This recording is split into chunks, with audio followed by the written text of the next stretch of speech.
Hello, my name is Dr. Ravi Chandra. I'm a psychiatrist and writer here in San Francisco. I'm also a compassion educator with the SF Love Dojo. It's Tuesday, March 23rd, 2021, and it's 1 week after the brutal slaughter, the mass murder of 8 people in Atlanta, 6 of them Asian American women. And my heart has again been broken wide open, and I've had to even take a couple days off of work to sit with this and come back to my sense of equilibrium, which is my sense of compassion and common humanity and unity with people who suffer, because these events are traumatizing, and it's hard to be on the downstream receiving end of power, which devalues your thoughts, needs, and feelings and lives as if they were unimportant or only useful to the needs of the one or ones who are in power. And the power motive has corrupted so many relationships and is ultimately a failure of the ways we can be related. And it's traumatizing. This trauma of power leads to alienation, disconnection, a feeling of not being able to belong, a lot of distressing emotions too. And you could say that the power structures of racism, sexism, misogyny, and so forth all intersect. And in this case of the spa shooter, he belonged to a church which taught him that sexual desire was evil, and he did not understand his own nature as a human being with sexual needs, and he thought those needs made him bad or evil. So, whatever shame and distress he experienced at having been taught this very disconnecting philosophy was thrust outwards onto vulnerable others, these poor women and their families who've been so affected by their loss. And we've got to think about so many ways of resolving this situation, of making things better. And sure, I, as a human being, as an American citizen, I believe gun regulation is so important because having more steps between purchasing a gun and getting it, just to do some background checks, etc., which are agreed upon, would prevent so many of the things that happened. And even today, there was another shooting in Boulder, Colorado. So I just wish we could make some movement towards that. But I think on a deeper level, we do have to name racism, sexism, misogyny, and understand how particularly vulnerable women are traumatized by power, but also anybody from a marginalized community. That's in America, that's anybody falling outside the mainstream white male Christian paradigm is really devalued in some way. And I think we're working towards a greater sense of belonging and coexistence, but there are these lurching and catastrophic failures which are so painful. And so I think we have to work with the distress of being in a country that hyper values individualism over relatedness and over interdependence.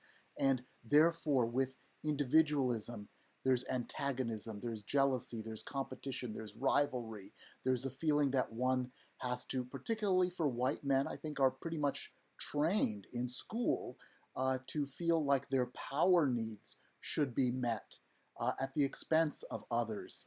And instead of the relational needs, their own relational needs and the relational needs of other people as well. And if we could have an educational system that really emphasized relatedness and equity and inclusion and saw the damaging effects uh, when basically narcissistic forces are at work. And narcissistic forces, tribalistic forces, are at the root of so many things: racism, sexism, misogyny, homophobia, religious fundamentalism and tribalism, environmental devaluation, and so forth. So we have to undo the self-centeredness that devalues others. And this is and this. But when we're faced with these narcissistic power structures, we receive emotions from them. Again, that our thoughts, needs, feelings, and lives are not important. Um, but that's not true. Your thoughts, needs, feelings, and lives are important. It's just you've been kind of I think we've all kind of felt the downstream effects of systems of power and exclusion. Um, we might feel the shame about our own identities, and which is really the transmitted shame, the shame that the power structure is unable to process itself. And so, so, so we have to find ways of supporting and affirming and valuing ourselves as we are, and nurturing and affirming who we can.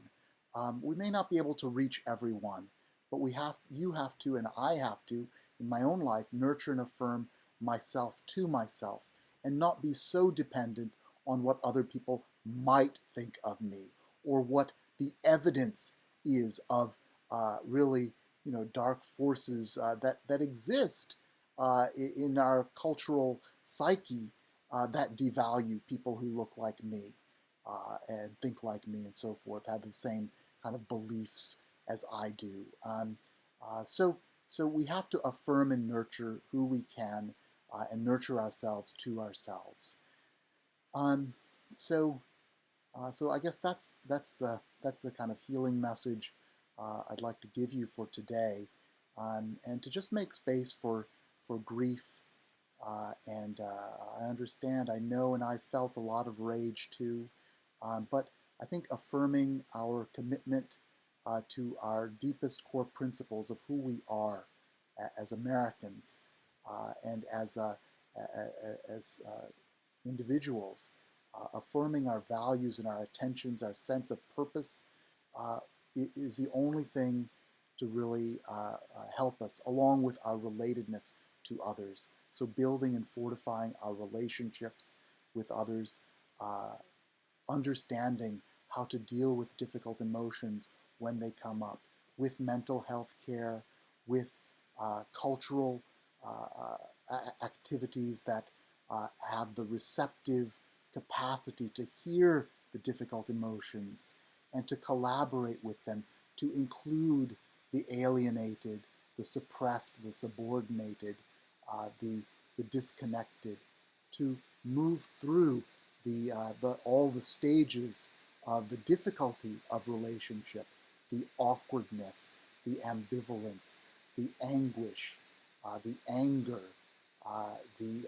which can often lead us to alienation and abandonment. Well, we can change that, I think, with self-compassion and with compassion and relationship, creativity, insight, mindfulness, all the tools that are in our cultures. And the world is medicine. There is medicine in the world, and you can find it, and you can affirm yourself, and do take care of yourself in the days and weeks and months and years to come. And I'm confident that we will find a better way, because we know our truths, and we will affirm them in the world. And that will make the world a safer and better place for all. And that's my great hope, and that's my belief. Thank you so much.